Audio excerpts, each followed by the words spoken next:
negara Islam mengandung prinsip 1. Negara Islam akan menjamin keadilan sosial, demokrasi yang sebenarnya, dan kemerdekaan yang murni dari imperialisme.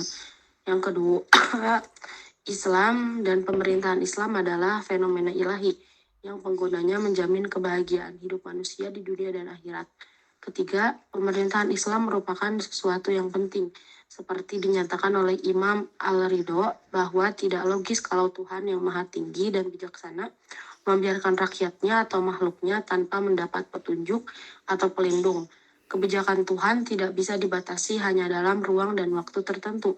Oleh karena itu, sejak sekarang sampai akhir masa, sangat diperlukan seorang imam yang dapat melaksanakan hukum-hukum Islam.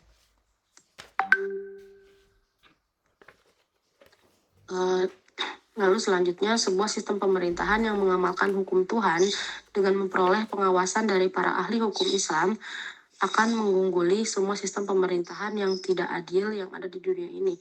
Salah satu hasil kerja para kolonialisme dan para penguasa yang zalim lagi serakah adalah membagi ummah menjadi bangsa-bangsa yang terpisah-pisah.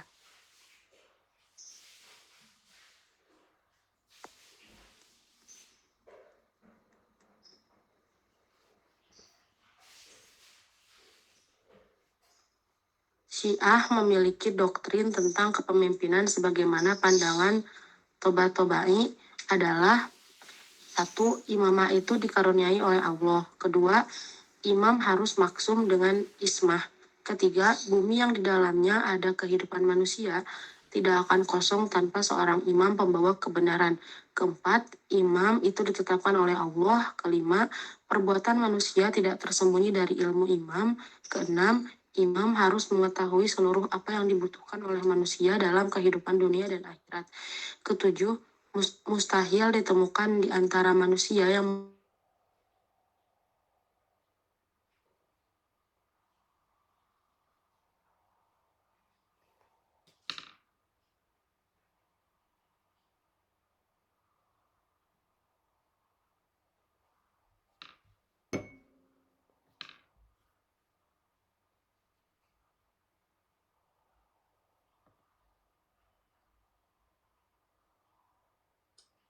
baik belum dapat mereformasi masyarakat. Agar keberadaan hukum-hukum tersebut dapat mendukung reformasi dan mewujudkan kebahagiaan manusia, maka diperlukan kekuasaan eksekutif yang kemudian dilaksanakan oleh seorang eksekutor. Karena itu, untuk menerapkan hukum-hukum Islam,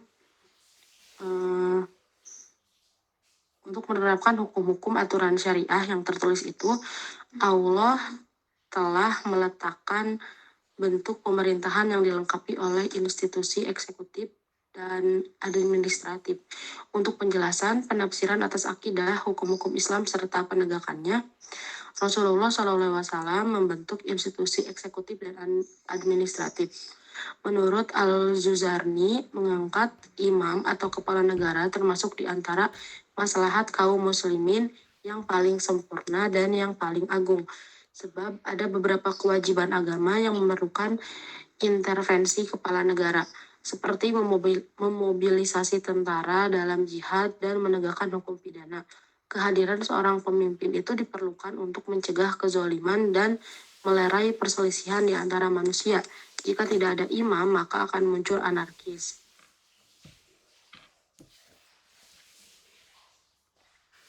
Lalu, terima kasih. Mungkin itu saja yang dapat saya sampaikan. Saya kembalikan lagi kepada moderator. Terima kasih. Baik, terima kasih Teh Vina atas penjelasannya. Materi selanjutnya akan dipaparkan oleh Saudara Parija. Apakah sudah ada di room? Parija.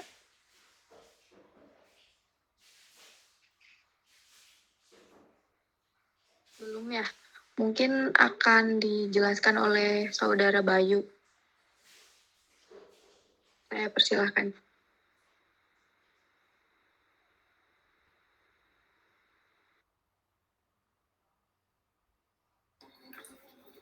Oke, baik. Terima kasih moderator atas waktunya. Sebelumnya, suara saya terdengar? Ya, dari sini mah kedengaran. Oke, baik Pak. Mohon maaf Pak apabila saya tidak bisa mengaktifkan kamera karena sedang dalam kendala sinyal Pak. Ya, silahkan aja.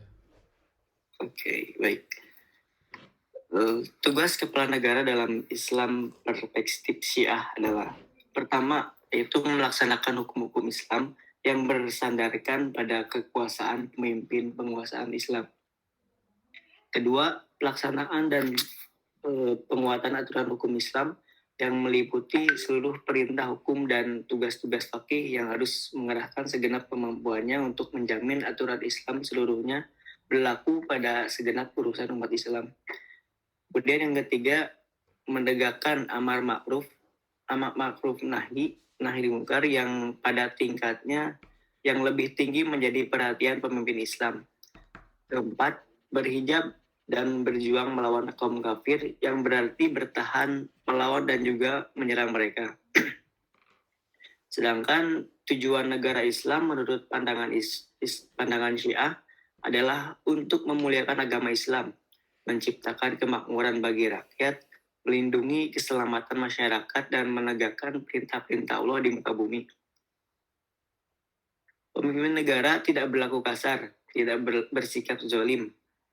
Kelima, pemimpin negara tidak boleh menerima suap. Keenam, pemimpin negara tidak boleh mengabaikan sunnah.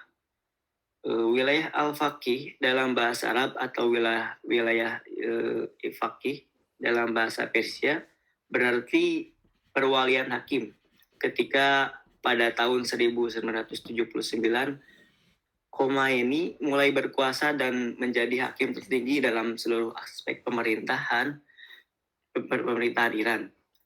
Istilah tersebut menjadi semakin jelas bagi dunia Islam sebagai konsep untuk bahwa perwalian ini merupakan sebuah jalan menuju pemerintahan ideal yang didambakan oleh seluruh muslimin kontemporer, yaitu pemerintahan Islam.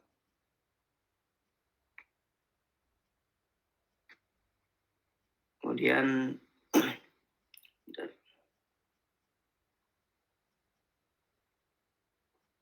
menurut Islam Sunni bahwa pemimpin itu merupakan masalah sosial politik.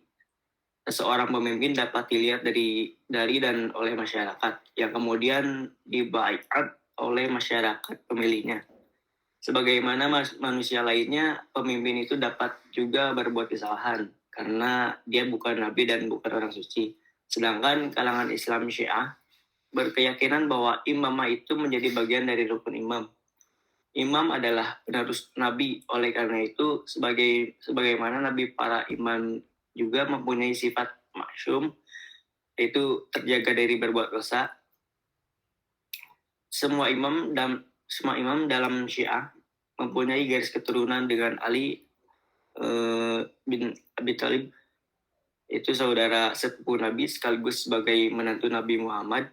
Mereka menganut Syiah Imamiyah, Isna Asy'ariyah, yaitu imam 12, sebagaimana yang dianut Syiah di Iran. Mungkin cukup sekian yang dapat saya paparkan. Saya kembalikan kepada moderator.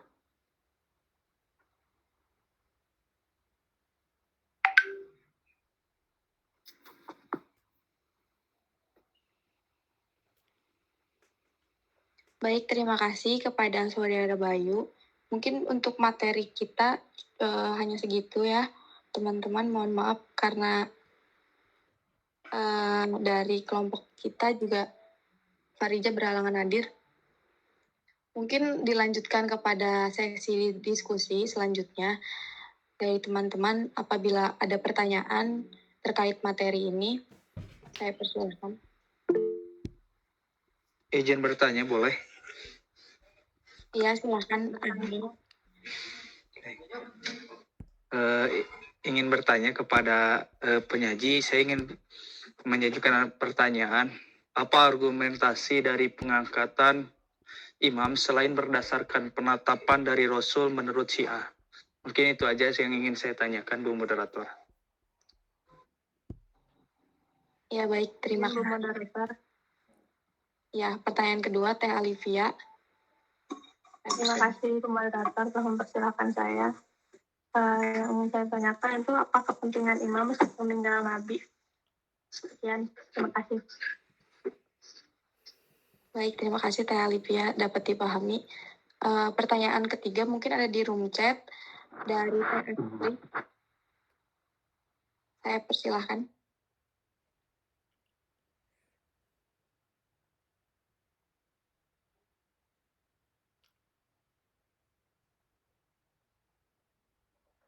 Diketik aja ya lagi Teh Aci, Teh Astri. Terima kasih. Mungkin untuk penanya kita batasi dulu untuk 3 orang ya. Maka izinkan kami mendiskusikan terlebih dahulu untuk jawabannya.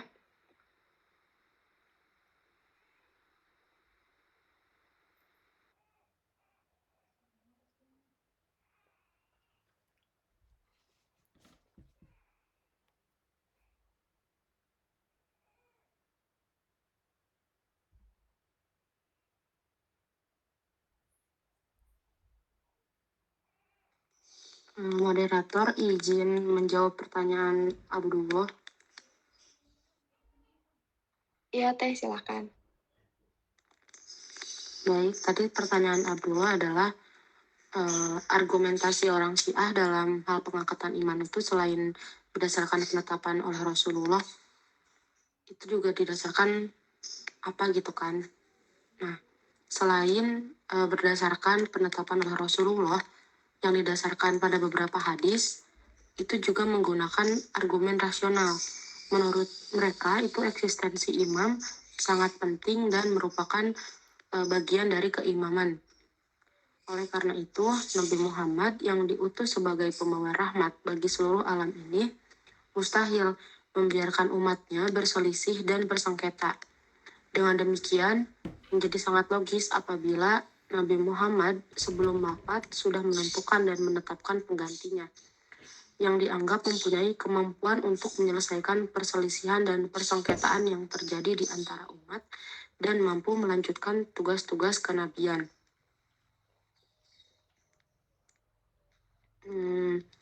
Kewajiban membentuk negara dan memilih imam menurut kalangan Syiah juga tertuang dalam khutbah ke-40 Ali bin Abi Thalib, yaitu melalui pemimpin, pajak diatur, musuh diperangi, rakyat dilindungi, hak orang yang lemah diambil kembali dari tangan orang yang kuat, sehingga orang saling menikmati kedamaian dan terlindungi dari penindasan ahli maksiat atau orang jahat. Menurut Syiah, syarat-syarat atau kualifikasi faqih atau pemimpin Islam yang harus dimiliki untuk memimpin sebuah pemerintahan atau negara Islam menurut Khomeini adalah: pertama, ia memiliki pengetahuan yang luas tentang hukum Islam; kedua, harus adil dan dalam arti memiliki iman dan akhlak yang tinggi; ketiga, dapat dipercaya dan berbudi luhur; keempat, jenius; kelima, memiliki kemampuan administratif; keenam, bebas dari segala pengaruh asing; ketujuh, mampu mempertahankan hak-hak bangsa, kemerdekaan, dan integritas teritorial tanah Islam sekalipun harus dibayar dengan nyawa. Mungkin itu jawaban yang dapat saya berikan. Apakah jawabannya jelas? Abdullah. Dikembalikan kepada si penanya ya, menurut penanya gimana? Baik, terima kasih atas jawaban dari Dede, dapat saya pahami dan juga dapat dipengerti. Baik, untuk pertanyaan dari Teh Astri akan dijawab oleh Saudara Bayu.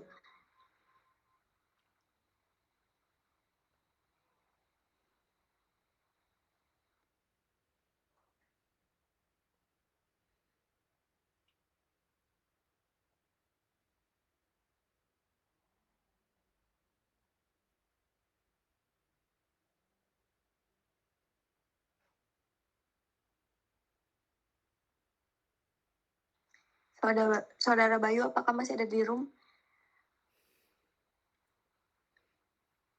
Tidak ada ya? Ya, ada Bu Madil.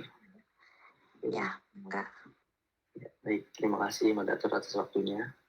Di sini saya akan menjawab pertanyaan dari saudari Ai. Pertanyaannya, apa perbedaan pandangan Syiah dengan Sunni dalam hal spiritual? Begitu.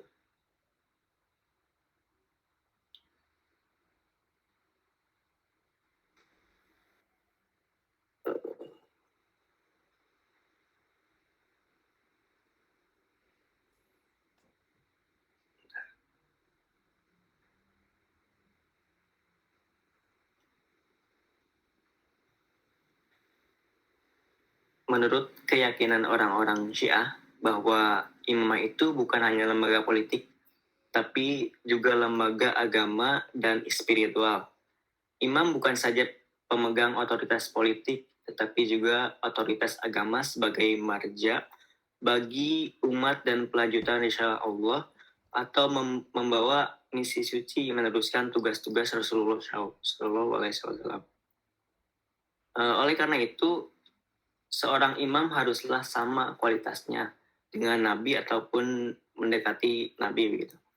Menurut Syiah, orang yang memiliki kualitas mendekati nabi adalah Ali bin Abi Thalib dan keturunannya. Berdasarkan keyakinan Syiah, nampak bahwa konsepsi imamah Syiah mempunyai nilai spiritual yang sangat tinggi, yang berbeda dengan pandangan kaum Sunni bahwa penangkatan kepala negara itu menjadi kewenangan manusia. Imamah diakui sebagai produk ittihad sesungguhnya dimulai secara transformatif pada saat Syai' Abi Ja'far Muhammad bin Yaqub bin Ishaq al-Kulaini al-Razi menulis kitab hadis pertama dengan judul Al-Kafi, yang kemudian menjadi sumber primer untuk konsep keimaman. Seorang filsuf keimaman Syiah, Ayatullah Haji Syed Ibrahim Al-Musawi, meyakini bahwa pemilihan imam 12 itu merupakan lutf dari Allah Subhanahu wa taala. Konsep imamah ini memang bertolak belakang dengan keyakinan kebanyakan kaum muslimin. Tapi inilah hasil ijtihad Syiah, Itsana Asy'ariyah, atas imamah keimaman Ali. Dalil yang termuat dalam kitab Al-Kafi sebagai argumen keimaman antara lain itu, barang siapa menaati Allah dan Rasulnya dalam keimaman Ali dan imam-imam sesudahnya, maka ia telah beruntung dengan peruntungan yang besar. Itu ada dalam surat Al-Kahfi ayat 414. Wilayah keimaman kami adalah wilayah Allah yang Nabi tidak akan dibangkitkan tanpa imam gitu. Kemudian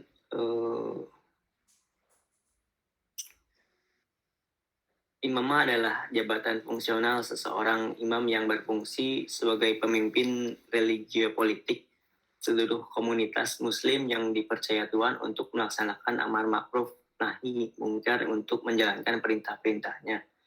Oleh karena itu, imamah merupakan doktrin fundamental Syiah yang wajib diyakini atau fardhu ain, yang menjadi indikator kesyiahan seseorang.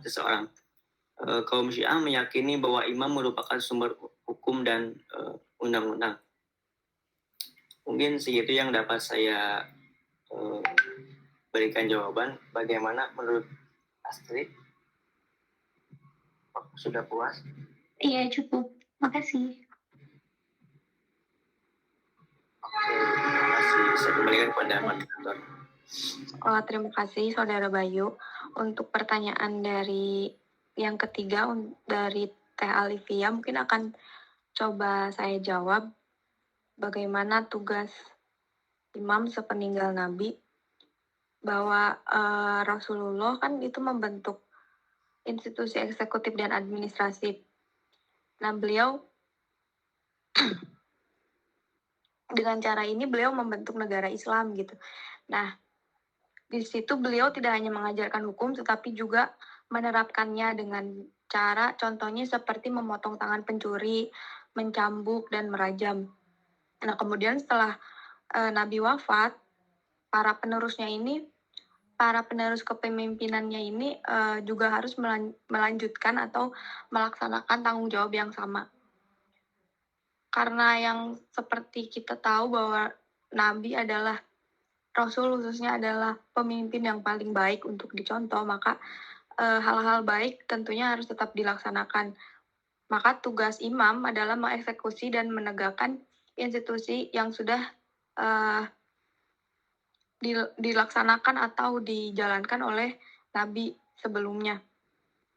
Karena apabila Nabi mengabaikan risalah tersebut, seorang imam itu dianggap gagal. Keperluan seorang pemimpin atau imam sepeninggal Nabi adalah untuk mengeksekusi dan menegakkan konstitusi Islam itu sendiri agar masyarakat Muslim pada akhirnya akan memperoleh kebahagiaan atau kebaikan dunia dan akhirat.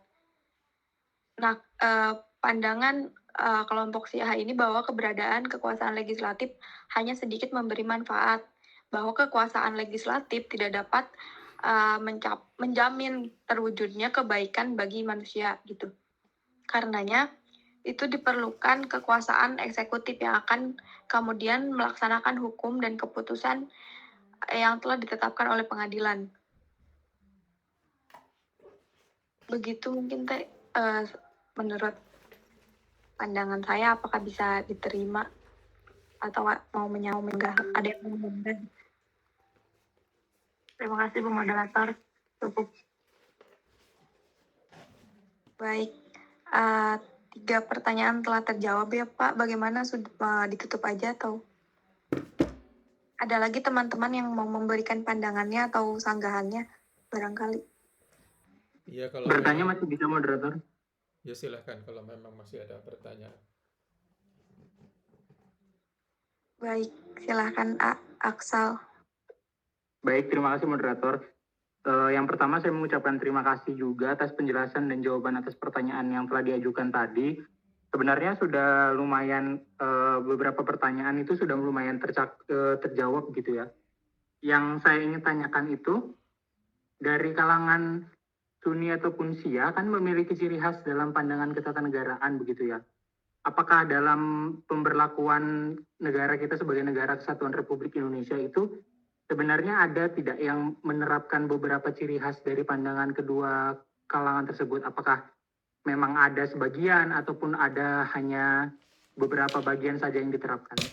Terima kasih.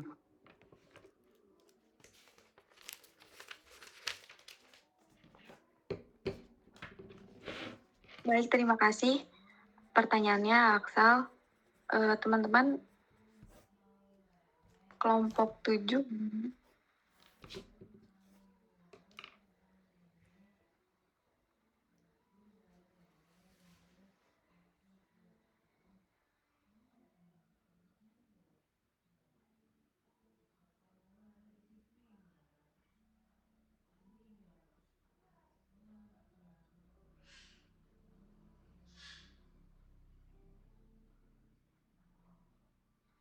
mungkin kalau menurut hemat saya di negara Indonesia ini kan seperti tadi pandangan kaum Syiah yang sudah dijelaskan itu melanjutkan atau meneruskan kepemimpinan Rasul yang memang itu sifatnya seperti eksekusi atau hukuman merajam, memotong tangan bagi pencuri dan lain sebagainya.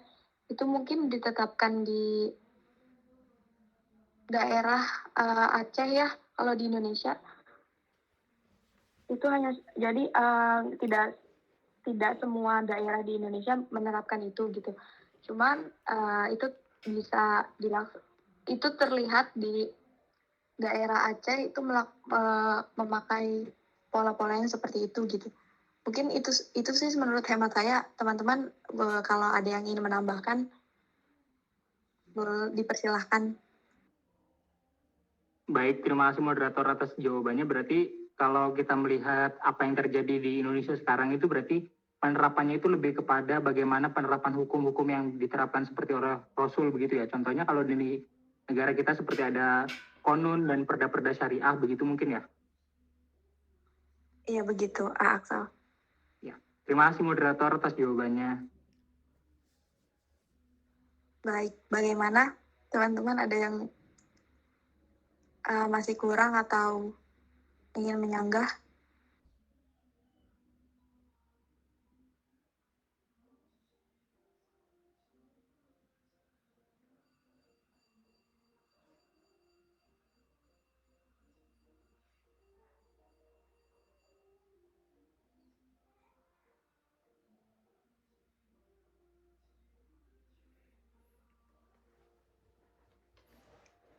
Sudah cukup barangkali ya Pak? Atau Ya boleh kalau memang sudah pertanyaan sudah ini, mungkin barangkali saya ingin memberikan ulasan ya ataupun komentar ya. baik, mungkin ditutup dulu ya Pak. Ya silakan. Jadi untuk teman-teman yang sudah berkenan menyimak presentasi dari kelompok 7 ini, mohon maaf atas segala kekurangannya. Semoga dapat menjadi pembelajaran di kemudian hari. Wallahu muwaffiq ila aqwamit thoriq. Wassalamualaikum warahmatullahi wabarakatuh. Waalaikumsalam warahmatullahi wabarakatuh. Waalaikumsalam warahmatullahi wabarakatuh. Ya, baiklah. Saya pikir sebelum kita akhiri perkuliahan ini, saya ingin memberikan semacam komentar ataupun ulasan tentang topik yang dibicarakan pada sesi perkuliahan hari ini, yaitu tanggal 10 Mei 2022, terutama yang disampaikan oleh kelompok 7 mata kuliah pemikiran ketatanegaraan Islam. Nah, topik itu adalah perbandingan antara pemikiran ketatanegaraan Sunni dan Syiah. Saya ingin mengawali dengan realitas dengan ideal ya dalam pemikiran ketatanegaraan. Jadi kalau kita berbicara realitas dalam historis maupun bahkan dalam kekinian, kita memang menyaksikan adanya perbedaan, dan perbedaan itu bisa kita amati secara langsung, misalkan dalam bentuk negara ya, misalkan representasi Syiah adalah Iran, representasi Sunni itulah banyak, ada Saudi Arabia termasuk Indonesia. Itu kalau kita bandingkan dari perspektif realitas, baik realitas historis maupun realitas empiris yang terjadi sekarang. Cuma di balik realitas yang historis dan juga empiris, saya ingin menarik sebenarnya kalau dicari titik temunya di mana. Nah, karena sebenarnya kita memperbandingkan itu kan sebenarnya tidak semata-mata memperbandingkan, kita mencari juga menyadari adanya perbedaan, tetapi kalau memungkinkan ya kita mencoba mencari titik temunya di mana supaya kita bisa bertemu di dalam hal yang sama gitu ya. Kalau menurut saya titik temu pemikiran ketatanegaraan baik Syiah maupun Sunni itu sebenarnya bisa kita tarik kepada visi besar yang dibawa oleh Nabi dan juga visi Islam itu sendiri. Jadi kalau kita bertanya misalnya apakah sebenarnya visi yang dibawa oleh Nabi, di mana Nabi itu adalah bagi Syiah maupun bagi Sunni, itu adalah sama-sama dipandang sebagai role model. Syiah juga melihat Nabi sebagai uswatun hasanah, orang Sunni juga melihat Nabi sebagai uswatun hasanah. Berarti di situ ada titik temu. Nah, kemudian visi yang dibawa oleh Islam ataupun Nabi. Nabi memiliki visi ataupun Islam itu memiliki visi wa ma arsalnaka illa rahmatan lil alamin. Visi Islam atau visi Nabi adalah rahmatan lil alamin. Jadi kalau dalam sebatas itu sebenarnya sama antara Sunni maupun Syiah, bahkan seluruh umat Islam pada dasarnya memiliki visi yang sama, meletakkan Nabi sebagai uswatun hasanah, meletakkan visi rahmatan lil alamin juga merupakan visi Islam. Tetapi pada saat visi itu diturunkan menjadi misi, menjadi teori, nah ini sudah menyangkut bagaimana para pemuka ataupun para tokoh, para pemikir dalam kelompok-kelompok itu mengkonstruksi ataupun mengkonsepkan pemikiran-pemikiran tentang ketatanegaraan. Nah, di mana awal perbedaan?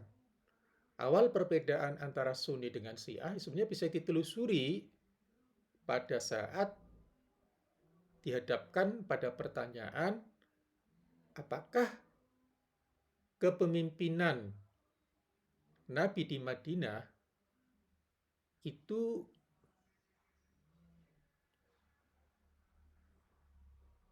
dilanjutkan oleh umat Islam melalui sistem penunjukan atau melalui sistem pemilihan.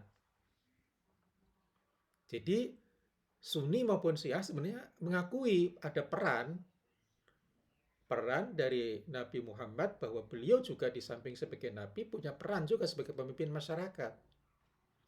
Nah, sebagai pemimpin masyarakat, orang menyebut apakah itu sebagai negara ataupun bukan negara, yang jelas sebagai pemimpin masyarakat juga. Apakah ini perlu dilanjutkan dan itu Nabi perlu menunjuk atau Nabi sebenarnya menyerahkan? Nah, di sini mulai terjadi perbedaan. Orang Syiah kemudian menganggap itu sudah ditunjuk oleh Nabi. Dan siapa pelanjutnya yaitu Ali. Sunni menganggap bahwa itu bukan, itu tidak ada penunjukan dari Nabi. Karena tidak ada penunjukan dari Nabi, maka kepemimpinan umat Islam di masyarakat itu mesti dibentuk melalui mekanisme syuro, permusyawaratan. Jadi di sini sudah terjadi perbedaan. Yang satu menganggap ini sudah ada pelanjutnya dan itu ditetapkan melalui penunjukan oleh Nabi. Yang satu lagi mengatakan ini tidak ditunjuk tetapi diserahkan atas dasar musyawarah, atas dasar pemilihan masyarakat muslim itu sendiri. Itu satu. Jadi mulai titik perbedaannya ya. Mulai di mana titik persamaan, di mana titik perbedaannya. Kemudian berkembang lagi. Berkembang lagi di mana perkembangannya? Lah, Sunni itu cenderung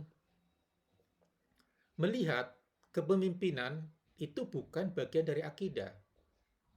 Khilafah dalam Sunni itu tidak masuk dalam bagian akidah. Khilafah itu bagian dari fikih atau bagian dari furu', cabang. Kalau akidah itu usul, pokok. Nah, kelompok Syiah itu memandang bahwa khilafah itu bagian dari akidah. Itu. Jadi ini sudah perbedaan lagi. Sehingga nanti bobot kepentingannya bagi Syiah sepertinya lebih tinggi atau lebih besar ketimbang Sunni. Sunni itu karena itu bukan persoalan akidah, tingkat fleksibilitasnya kemudian mungkin lebih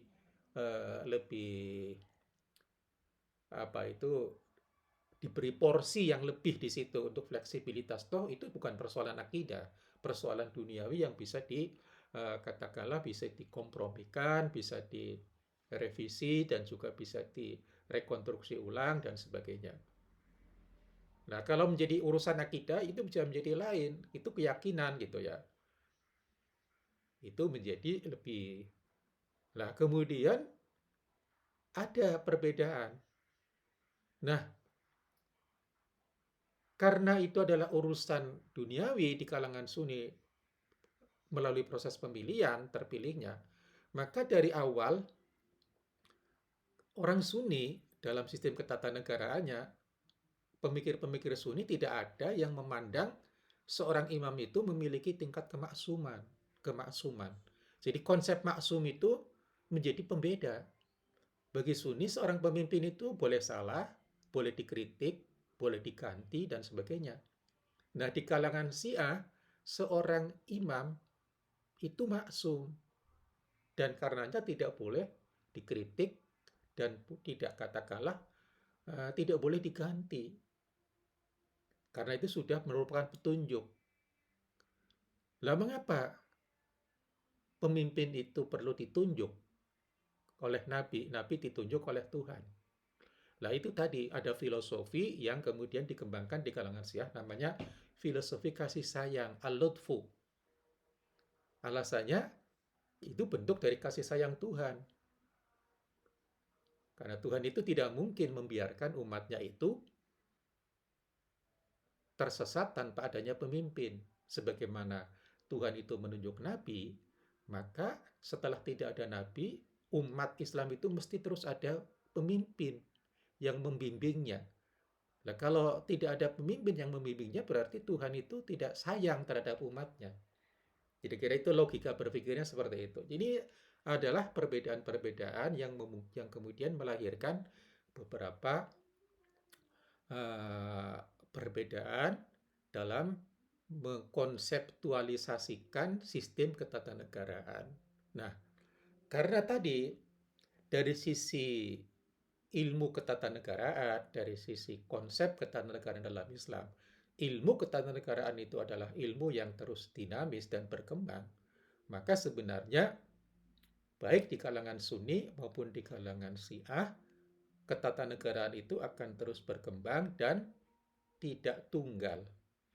Di kalangan Syiah juga tidak tunggal, cuma kalau kita berbicara mana yang dominan, ya yang dominan adalah ya Syiah 12 yang representasinya adalah Iran yang sekarang.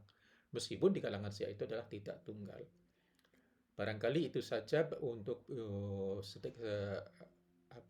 sekedar ulasan ataupun pelengkap dari perkuliahan ini, dan nanti saya share dari perspektif perbandingan. Itu ada kira-kira 13 poin ya yang saya coba bandingkan antara Sunni dengan Syiah. Mana titik perbedaannya, mulai dari hukum, mendirikan imamah, kemudian coraknya dan sebagainya, nanti kita share. Baik, itu saja barangkali ulasan dan komentar saya terhadap perkuliahan pada pagi hari ini. Kita akhiri dan perkuliahan ini dengan sama-sama membaca hamdalah. Alhamdulillahirabbil alamin. Wassalamualaikum warahmatullahi wabarakatuh. Waalaikumsalam warahmatullahi wabarakatuh.